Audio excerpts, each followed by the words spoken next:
పడిపోయి నేను కోమాలోకి వెళ్ళిపోయినా తిన్ను అన్నారనుకోండి, అది ఉపవాసము కాదు.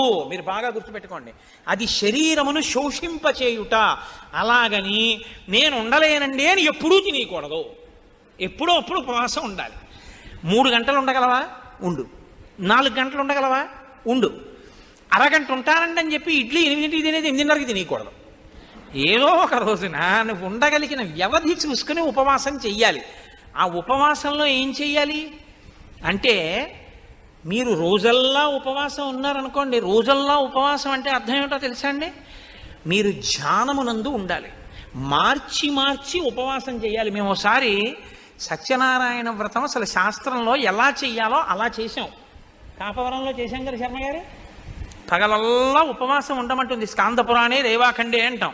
అది చెప్పేదోటి మనం చేసేదోటి అనుకోండి. సత్యనారాయణ వ్రతం పొద్దున చేసేస్తాడు. అందులో ఎక్కడ పొద్దున చేయమని ఉండదు. ఉపవాసం ఉండి సాయంకాలం చేయి